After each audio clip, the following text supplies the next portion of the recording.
AP assembly budget సమావేశాలు జరుగుతూ ఉన్నాయి. ఆంధ్ర రాష్ట్ర ఆర్థిక శాఖ మంత్రి పయ్యావుల కేశవ్ గారు 2025-2026 సంబంధించి బడ్జెట్ని ప్రవేశపెట్టారు. అయితే ఈసారి ఎన్ని లక్షల కోట్ల రూపాయలు తీసుకుంటున్నారు అని చెప్పి ఒకసారి చూసుకుంటే ఈ బడ్జెట్లో ఈసారి 3,22,359 కోట్ల రూపాయలని ఈసారి బడ్జెట్లో చూపించారు. ఏ శాఖలకి ఎంతెంత కేటాయిస్తున్నారు ఈసారి.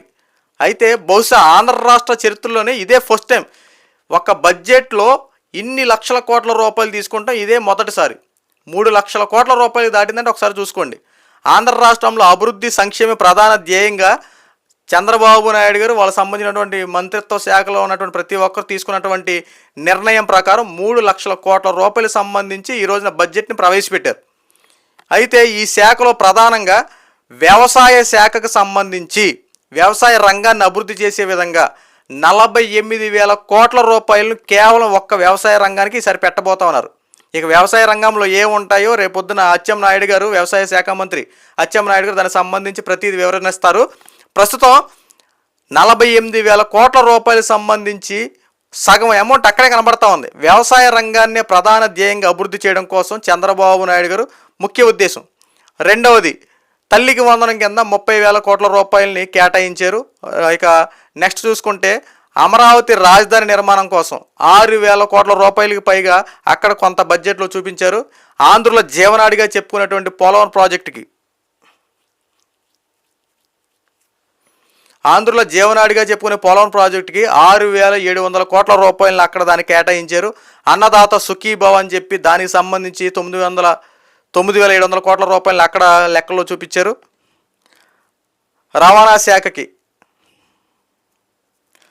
రవాణా శాఖకు సంబంధించి 8,000 కోట్ల రూపాయలు బడ్జెట్లో చూపించారు.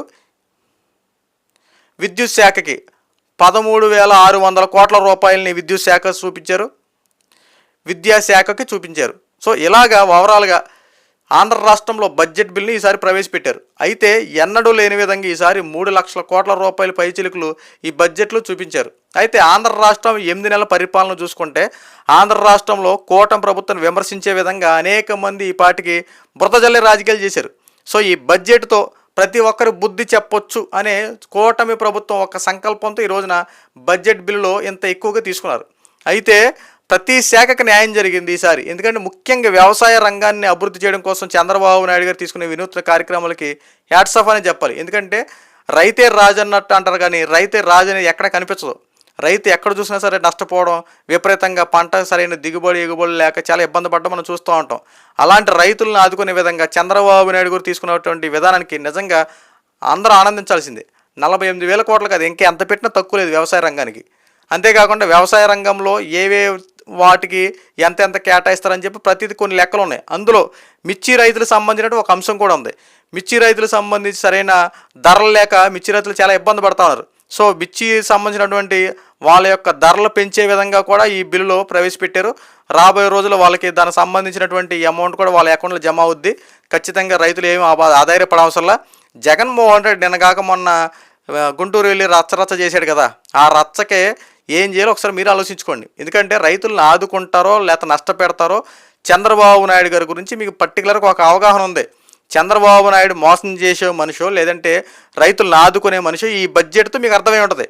కేవలం వ్యవసాయ రంగాన్ని అభివృద్ధి చేయడం కోసం రైతులను ఆదుకునే విధంగా 48,000 కోట్ల రూపాయలని ఈసారి వెచ్చించారంటే ఒక్కసారి ఆలోచించండి. అలాగే ఆంధ్రుల జీవనాడిగా చెప్పుకున్నటువంటి పోలవరం ప్రాజెక్టుని పూర్తి చేస్తే ప్రతి పంటలని చక్కగా పండుతాయండి. మన నీళ్లు స్టోర్ చేసుకోవచ్చు. నీరు కోసం ఎక్కడికి వెళ్ళకుండా అలాంటి ఆంధ్రుల జీవనాడిగా చెప్పుకుని ఈ పోలవరం పూర్తి చేయడం కోసం 6,700 కోట్ల రూపాయలు ఈసారి వెచ్చించారు. గతంలోనే చంద్రబాబు నాయుడు గారు అధికారంలో ఉన్నప్పుడు 80% పూర్తి చేసినట్టు ఈ పోలవరాన్ని జగన్మోహన్ రెడ్డి పూర్తి చేస్తే ఇంత పరిస్థితి వచ్చేది కాదు. పూర్తి చేయకుండా పక్కన పడేశారు. తర్వాత ఏమైంది, అది అలా పోయి డైఫ్రమ్ వాళ్ళు దెబ్బతింది. ఒక్క డైఫ్రమ్ వేయాలంటే 970 కోట్ల రూపాయలు, అంటే 1,000 కోట్ల రూపాయలు అక్కడికి వెళ్ళిపోతున్నాయి కదా. అంటే ఆ డైఫ్రమ్ వాళ్ళకి వచ్చేంత జగన్మోహన్ రెడ్డి చేసినటువంటి నష్టం వల్ల 1,000 కోట్ల రూపాయలు. ఆ 1,000 కోట్ల నష్టం వల్ల మళ్ళీ ఆ యొక్క డైఫ్రమ్ వాళ్ళు వేయాలి. అక్కడ ఇసుక అంతా మళ్ళీ అంత ఇసుక మేళ కట్టేసినాయి అంతే. ఆ ఇసుకనంతా క్లీన్ చేయాలి. మళ్ళీ ఎక్కడికక్కడ పనులు ప్రారంభించాలంటే ఒకసారి ఆలోచించండి. అంటే జగన్మోహన్ రెడ్డి గత 5 సంవత్సరాలు చేసిన వ్యవహారం ఒకసారి చూడండి. ఈ రోజున అమరావతి రాజధాని నిర్మాణం కూడా అంతే. గతంలో అమరావతి రాజధాని నిర్మాణం చంద్రబాబు నాయుడు గారు పూర్తి చేసి శంకుస్థాపన చేసి కొన్ని కట్టడాలు కట్టి ఒక మ్యాప్ అంటే అక్కడ సిద్ధం చేస్తే జగన్మోహన్ రెడ్డి అధికారంలోకి వచ్చిన తర్వాత నేను రాజధాని ఇది కట్టిన 3 రాజధానులు 3 ముక్కలు అంటూ కాలియాపన చేసి అక్కడ ఉన్నటువంటి ప్రతి దాన్ని సర్వనాశనం చేశాడు. అక్కడ కట్టినటువంటి బిల్డింగ్స్ ఉన్నాయి, ఆ రోడ్లు వేయించారు, అవన్నీ ఇసుక కొన్ని సిమెంట్ కట్టలు ఈ రోజున బయటపడ్డాయి, పైపులన్నీ బోలని నాశనం అయిపోయినాయి, ఇసుకంతా సర్వనాశనం అయిపోయినాయి. సో ఇవన్నీ ఒకసారి జగన్మోహన్ రెడ్డి వ్యవహరించిన తీరు చూడండి. అప్పట్లో కట్టినటువంటి ఐకానిక్ టవర్ ఇవన్నీ మునిగిపోయి అన్నీ తేల్తానేపటికి ఎంత దారుణంగా ధైర్యాన్ని చూడండి. జగన్మోహన్ రెడ్డి నిర్లక్ష్య ధోరణి వల్ల ప్రజాధనం ఎంత దుర్వినియోగమైందో ఒకసారి ఆలోచించండి. ఈరోజు బడ్జెట్కి సంబంధించి రూపాయి అన్ని లెక్కలు చెప్తుంటే రేపన్న రోజున మళ్ళీ ఏమవుద్ది, మన మీద ట్యాక్సుల రూపంలో వసూలు చేస్తూ ఉంటారు. అంత రూపాయలు నష్టపోయాం మనం అంతకుముందు. గత ప్రభుత్వంలో జగన్మోహన్ రెడ్డి వ్యవహరించిన తీరులో పోలవరానికి సంబంధించి నష్టపోయాం, అమరావతి రాజధాని నిర్మాణానికి సంబంధించి నష్టపోయాం, పథకాల పేరుతో నష్టపోయాం. మరి ఎన్ని చూసుకున్నట్టు జగన్మోహన్ రెడ్డి చేసిన అప్పులు ఊబిలో కాస్త అప్పులు తీర్చాలి, కేంద్రం దగ్గర తెచ్చినటువంటి అక్కడ తెచ్చిన బ్యాంకులు తెచ్చినటువంటి అప్పులు తీర్చాలి, మన ఆంధ్ర రాష్ట్ర అభివృద్ధి కోసం చూసుకోవాలంటే ఒకసారి ఆలోచించండి. ఈ రోజున నిత్యావసర రేట్లు ఎందుకు పెరిగినాయంటే జగన్మోహన్ రెడ్డి గతంలో చేసిన వ్యవహారాలు. ఇప్పటికైనా ప్రజలు కాస్త అర్థం చేసుకోండి. ఈ రోజున అమ్మఒడి రాలేదని చెప్పి ప్రజలు చాలా ఇబ్బంది పడుతున్నారు ఉండడం సహజం, వాస్తవమే. రైతు భరోసా రాలని చెప్పి రైతులు కూడా ఇబ్బంది పడతాం, వాస్తవమే. కానీ ఒక్కసారి కూటమి ప్రభుత్వం 8 నెలల్లో వచ్చిన తర్వాత ఏమేమి పనులు చేసిందో ఒకసారి ఆలోచించండి. 3,000 రూపాయలు ఉన్న ఫంక్షన్ 4,000 రూపాయలు చేశారు. తర్వాత అన్నా క్యాంటీన్లు ఒకటి ఏర్పాటు చేశారు, ల్యాండ్ టైటిలింగ్ యాక్ట్ రద్దు చేశారు, ఉచిత ఇసుక పాలసీని అవలంబించారు, మద్యం రేట్లు తగ్గించారు, దీపం పథకం కింద ఉచితంగా 3 సిలిండర్ గ్యాస్ బండ్లు ఇస్తూ ఉన్నారు. ఇలాంటి ఒక్కసారి ఆలోచించండి. చేసింది 8 నెలల పరిపాలనలోనే ఎంతలా ఆదుకుంటానో ఒక్కసారి ఆలోచించండి. ఈ రోజున ప్రతి గవర్నమెంట్ ఉద్యోగులకు టైం టు టైం జీతాలు పడుతున్నాయంటే ఒకసారి ఆలోచించండి. ఎక్కడ చంద్రబాబు నాయుడు గారు ఎవరిని మోసం చేసే వ్యక్తి కాదు. కొంతమంది బురద జల్లే రాజకీయాలు, శవ రాజకీయాలు చేసుకుని ఒక పనిగా పెట్టుకొని విమర్శించడమే పనిగా పెట్టేస్తున్నారు అంతే. విమర్శించాలి, ఏదో ఒకటి చేయాలి, ప్రభుత్వం మీద బురద నేపాలి, ఏదో ఒకటి అనాలి అని చెప్పి ఒక కంకణం కట్టుకొని పనిచేస్తున్నారు. అయ్యా జగన్మోహన్ రెడ్డి గారు, ఆంధ్ర రాష్ట్రంలో మీరు గత 5 సంవత్సరాలు ప్రజల పట్ల వ్యవహరించిన తీరుకి ప్రజలు మిమ్మల్ని పక్కన పెట్టారు సార్. కేవలం 11 సీట్లు ఇచ్చినట్టు ఒకసారి ఆలోచించండి. ఈ రోజున ప్రతిపక్షం లేక మీరు ఎంత ఇబ్బంది పెడుతున్నారో ఒకసారి ఆలోచించండి. కనీసం ప్రతిపక్షం కూడా లేక మీరు ఎంత దారుణంగా వ్యవహరిస్తున్నారో ఒకసారి చూడండి. నా ప్రతిపక్షం ఇస్తేనే అధికారంలోకి వస్తా, శాసనసభలోకి వస్తా, అసెంబ్లీలో మాట్లాడతాని చెప్పి మాట్లాడుతున్నారు కదా. ఈరోజు ప్రజలు మీకు కనీసం ప్రతిపక్షం ఇవ్వడానికి కూడా ఇబ్బంది పడ్డారంటే గత 5 సంవత్సరాలు మీరు వ్యవహరించిన తీరు ఒకసారి చూడండి. అంటే జగన్మోహన్ రెడ్డి అనే వాడు, వైఎస్ఆర్సీపీ పార్టీకి సంబంధించిన వాళ్ళు ఎంత దారుణంగా వ్యవహరించారో ప్రజలు బాగా గుర్తుపెట్టుకున్నారు. ఈరోజు మీ ప్రతిపక్షం కూడా రాలేదేంటి? ప్రజల వల్లే. ఆ ప్రజల కోసం మీరు ఏం చేశారు? పథకాలు అంటారు. ఒక పథకం అనేది ఒక చేతి ఇస్తే 2 చేతులు లాక్కుంటామే కదా.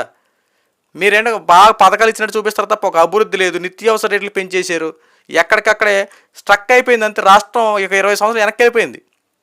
ఈ రోజున చంద్రబాబు నాయుడు రాష్ట్రాన్ని ముందుకు నడుపుకుంటూనే ఒక పక్కన అప్పులు తీరుస్తూ, ఒక పక్కన రాష్ట్రాన్ని అభివృద్ధి చేసుకుంటూ, ఒక పక్కన పథకాలు ఇచ్చే విధంగా చర్యలు తీసుకుంటూ, ఒక పక్కన అభివృద్ధి పనులు చేసుకుంటూ వస్తూ ప్రతిదీ పిన్ టు పిన్ ఆంధ్ర రాష్ట్రాన్ని సరైన గాడిలో పెడుతున్నారు. ఎప్పటికైనా ప్రజలు ఆలోచించి కూటమి ప్రభుత్వం చేస్తున్నటువంటి పరిపాలనకి సహకరించండి, లేదని ప్రశాంతంగా కూర్చోండి అంతే తప్ప జగన్మోహన్ రెడ్డిలో బురద జల రాజకీయాలు మాత్రం